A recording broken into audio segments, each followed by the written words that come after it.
I think even the most optimistic Aston Villa fans would have looked at that fixture on Wednesday and thought, I'll bite your arm off for a 1-1 draw. As for my first away day experience, well, it was tempered somewhat by the fact that I also took the Villa Park tour on Tuesday. So I spent most of very late Wednesday and early Thursday morning thanking the universe for Villa choosing me. Let's review Manchester City 4, Aston Villa 1.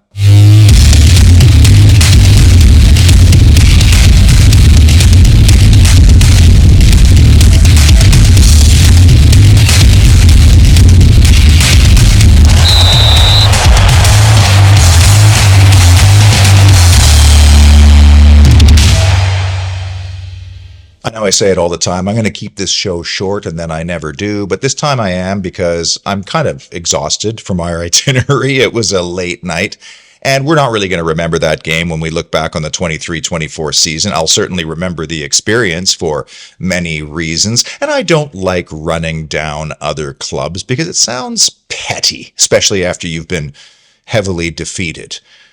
But you know, that entire Manchester City complex looks like it belongs in the sands of the United Arab Emirates. And that's because the stadium and everything around it feels like it is built solely to advertise Etihad Airlines and the UAE.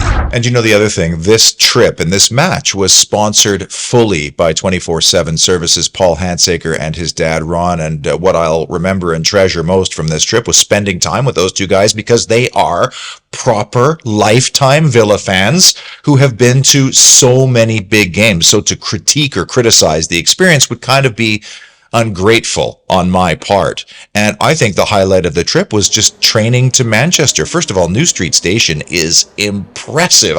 This is an incredible complex. I was lost. Thank goodness they were there to help us, navigate the whole network rail system. But then you're going along and passing by all these football clubs, West Bromwich Albion, Wolves, Stoke. We went by Stockport County. Like, we don't have this kind of rail network in Canada, or, the abundance of football clubs right nearby. Our seats were in this corporate hospitality zone known as the Legends Lounge, which ironically was devoid of legends, again, with the greatest of respect. I mean, when we use those words legends, we're talking about players who won a European Cup or a championship or league cups, or they've coached and played for our club over the years. And our seats were great. They were behind the Villa goal in the first half, next to the Villa supporters who were in full voice. But the entire feeling was of not hardcore supporters, the type of people that would have Vincent Kompany tattooed on their bums, but more like observers. And then, my impressions of the Etihad were influenced heavily by the fact that I took the Villa Park tour on Tuesday morning, and a beautiful day. Diane Russell was our tour guide, and she is a bona fide Villa fanatic, and was before she got the job, will be after the job is over, but she's been in that job for 19 years, and she was an encyclopedia. There was lots of stuff that I had no idea about, not only historically, but also she took us through the players' daily routines, their nutritional needs, where they eat, the ice bath situation, how long, why, when, all of that stuff.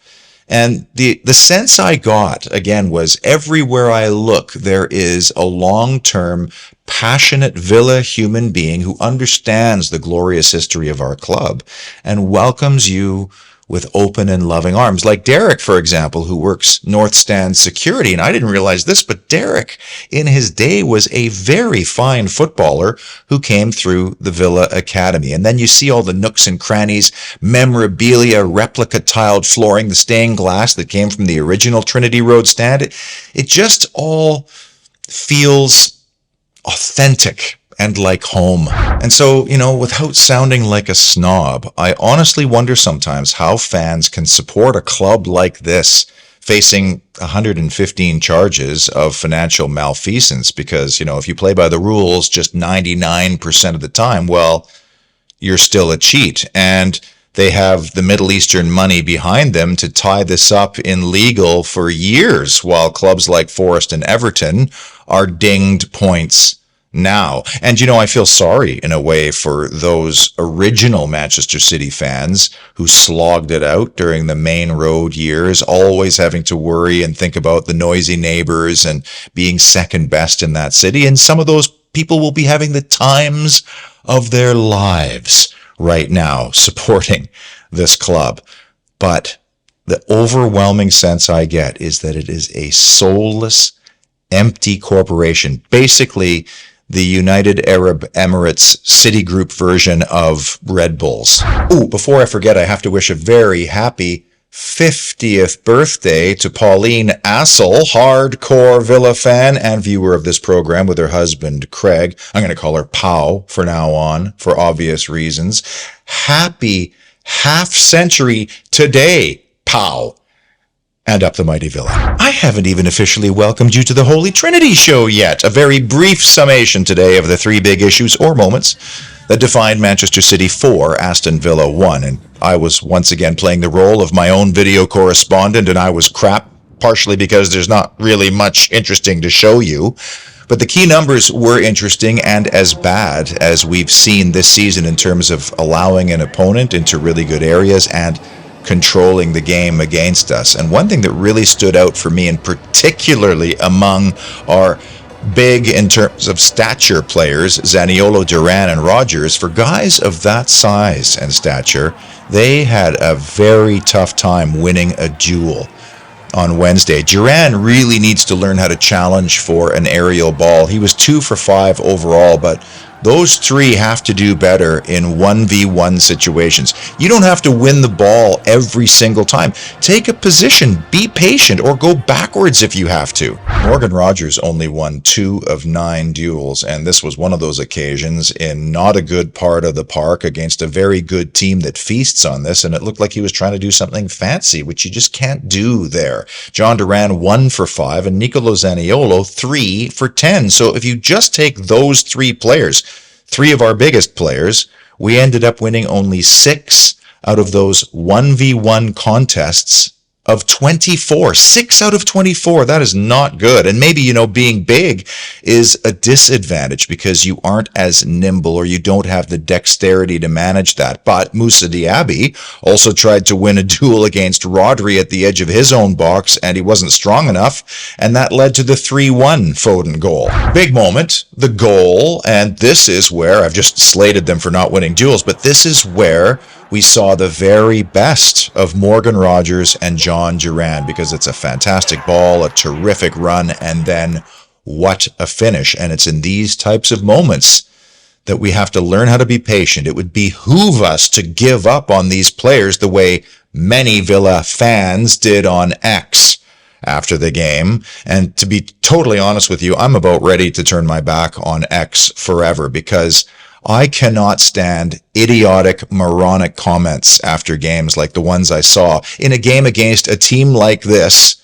In a 3-game week where there was rotation. It makes absolutely no sense. Big moment, or moments, the couple of chances we had in the first quarter hour of the second half when it was still 2-1, and I really hope that Douglas Luiz is not played out right now, because he looked tired. And I think part of that was the heavy, hard, and high press of Manchester City, which would have affected him and Big Tim in that zone just outside the penalty area.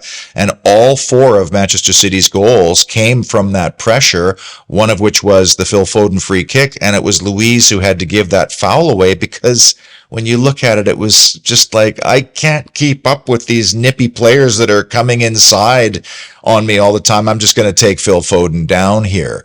And so you could maybe forgive the tired legs when he was presented with a very good ball from Moussa Diaby that he kind of put at a very good height for the goalkeeper. When you see it from the overhead sky camera angle, it seems pretty obvious, easy to say this in hindsight, where Douglas Luiz probably should have gone. I mean, if he slots this near post, I'm not sure from that range if Ortega gets down to stop that. And you could probably say the same about the back post. If Luiz bends it along the ground into the far corner, you never know. But this looked like the attempt of a very tired player. And then from the subsequent corner, we got a very nice flick at the near post, which again tested the Manchester City goalkeeper. But after that, it was pretty dry in the front third. Big issue number 3, squad selection.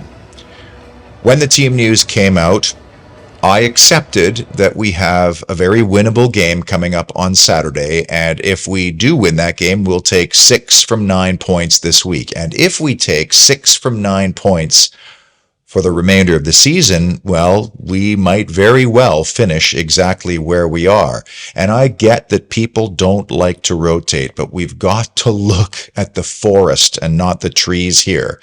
And we've given opportunity to players. Now it's up to those players to take those opportunities, and keeping in mind that we also have a European quarterfinal coming up against Lille in a week's time, management of legs right now is absolutely crucial. And yes, I accept that people will complain, I want to see the best version of Villa every single game. I pay for travel, I pay for tickets. But we have to be realistic here. Even Villa's best available 11 would have been second favorites in a game like this. Unai Emery's remit as manager of this football club is to keep his eyes firmly on the prizes that I think the owners would love for him to win. A European trophy, a trophy of any kind, would be very validating at this stage of their path, but also qualification to the Champions League. So you absolutely have to manage your squad, rest the guys who are dinged up a little bit, but also give some experience to the bottom half of your squad, game equity, and just a little bit more confidence, which could come to serve us either later this year or certainly in future seasons. And this is why we saw Big Tim, we saw Zaniolo, Duran, even Omari Kellyman making an appearance for us, and I think that is going to benefit. And you know what? Had we ground out some kind of a result, it would have been an amazing achievement in this game. But even though we did not, I can't help but feel the experience gained against one of the best teams ever constructed is going to come in handy soon. And of all the players that we don't see very often who impressed me, it was, again, young Omari Kellyman, who kind of stood out only because it was a very mature, albeit short, but composed and assured type performance. And he is not a small individual either. Yeah, he needs to fill out this way and get in the gym a little bit, but I think the club's high on him, and him getting that taste will make him want it even more, along with the other guys too. I mean, it's marvelous that we are still in the position we're in with this threadbare squad of ours, to the point where Callum Chambers actually made an appearance for us. And it's hard to hammer a guy who's had such little involvement and so little first-team football, but boy, his cough-up led to the 4th goal. I'm not the only one who found it very strange that we saw Emi Martinez's name in the team news and on the team sheet, only to then go and take our seats, see Luis wearing the armband, and Robin Olsen in the goal right below us. And the official word is, Emi is ill, but he's starting on Saturday against Brentford, 100%. I'm willing to bet a lot of money on that. Now, if you, let's say, had just come out and said, well, Robin Olsen, you'll start this game. First of all, might there have been some perception by other teams that we're not really taking this particular occasion, contest, or opponent very seriously? We're sort of undermining things a little bit. I'm sure we would have heard those whispers. But also, if you had given Robin Olsen as the starter, that might have changed how Manchester City would have pressed our goalkeeper, because they were preparing for Emi Martinez, and he's decent on the ball, and actually so was Robin Olsen on the short passing anyway. So I was wondering if there were some little games being played there, but make no mistake, we are going to see Emi Martinez in goal on Saturday. And ironically, Robin Olsen might have been our man of the match, which sounds weird given that he conceded 4 goals, but he made 7 saves on the day, and 4 of those were of the very good variety, most of which were the ones where he just flew across, made himself big, and blocked the shots through sheer bravery. And this is where I wonder, okay, if Emi Martinez did have to pull the chute because he had some kind of gastrointestinal illness, for example, well, that's not the worst situation for Olsen either, because he's not sitting around and thinking about the game. He's just going in and he's reacting? Or was he very prepared for this game because he was sharp with the ball at his feet, and they just sort of played some games with the team sheet?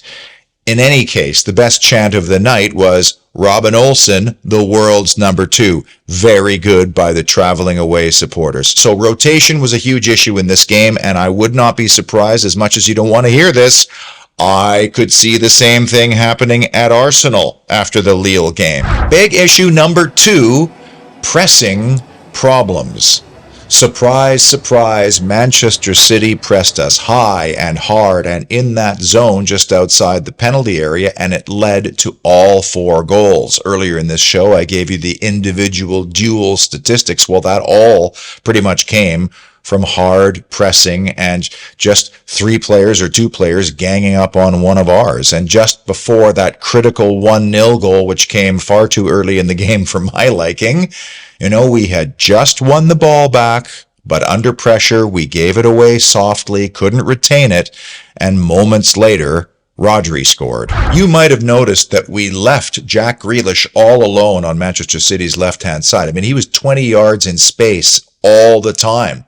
And that worked out fine for us as we focused on the central areas being compact, having lots of support in that area. And in a way, it kind of worked because Jackie Greals didn't really cause us a whole lot of stress, and it's fun when you are live and you are able to see everything develop, and you're also able to ISO on certain players, like, for example, Ezri Konsa, who was excellent against his former teammate. Patient, low, keeping the right distance, not diving in, and Grealish didn't set up any goals. He didn't score any of his own, so in that sense, it worked, but the pressure in the middle of the park, and not just in terms of how hard, but how many came and pressed the ball, well, it was significant. And that's what didn't happen to us in the home game that we won, because we were way more tidy on the ball. It was a combination of 2 things: pressure by them, but untidiness by us this time, as we just simply could not retain the football. How do you like my fancy new Henson blue sweatshirt? This is one of many new products furnished by Henson in their Division Retro line. Thanks to Tony and Samir for furnishing me with mine. They're selling like hotcakes, and there's new stuff coming out as well. So I put a link in the description to the video. Go get yours while you still can. And rather than me pumping the tires of my amazing sponsor, 24/7 Services, I'm going to let my fellow Canadian fan who moved to Birmingham years later, Alan James, talk about some of the work they've done around his house. Hi, Pete. Sorry we couldn't meet you on your trip out here, but we've had 24/7 around to do all those jobs that have been building up around the place. And you can see here, look, got a couple of new doors down here in the back they've put in. And they've done all the paint work here and around all the windows, all the difficult paint work. And up there they've fixed all our guttering, especially around out front where it needed, the roof needed some repointing and that sort of thing. And check out over here, that new fence. Look at that beauty. That's not going anywhere anytime soon. So it's been they did a great job for us. And we live a fair distance out of Birmingham too, so we appreciated them coming. So thanks very much for the tip, and up the villa. I'm going to be out of a job if some of 24/7 Services clients do as good a job as Alan did just there. If you have a project around your home, one came in while we're on the train to Manchester, so thank you very much for that, but you know what to do, and now's a good time to do it. And the number 1 big moment, which defined Manchester City 4, Aston Villa 1, woeful wall, which gives me an idea for an Oasis parody song. You're my woeful wall, as you're leaving the stadium. Despite the fact this was a huge game for Manchester City, I mean, they're still chasing a title here, and they were missing some pretty key players, and yes, they controlled most of the play. It was still 1-1 in the dying embers of that first half, and I kept saying to Paul and Ron, got to get to halftime level. Unai Emery's halftime team talk will be positive and encouraging. There'd be some momentum. Pep's halftime team talk would have been a rollicking, given the strength and experience of the 2 squads. So I was absolutely broiling when this went in, and I'm sure you were as well. So, to keep my blood pressure down, and yours as well, I now present 10 seconds of wonderful serenity.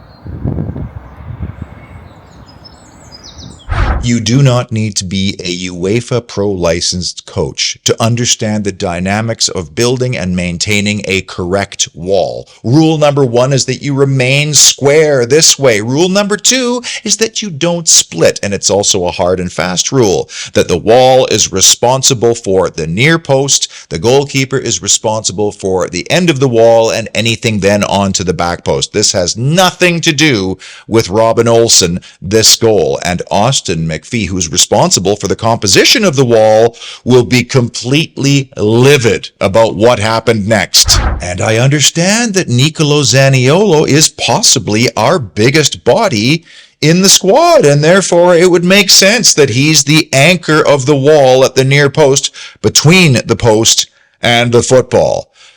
But when you turn your body inward, it is a sign that you don't want to get hurt by getting hit by the football. And sometimes you need to take one for the team, especially in the late stages of a first half at Manchester City when the score is 1-1, because ultimately this is a bad free kick. And by the way, Ezri Konsa doesn't cover himself in glory that much either. You have got to remain connected. And so the complexion of the game changes instantly and in the end, permanently. Unai Emery's team talk changes. We now have to chase a game to try to get something out of it instead of maybe just managing it for as long as we could. Pep Guardiola maybe backs off the pummeling of his team, but there's a pep in their step, as it were. And as we came out to our seats, I said to Paul, we're either going to get one of the greatest points of the season, or we are lambs headed to slaughter. And although there were those 2 chances I showed you earlier with Louise and then the corner,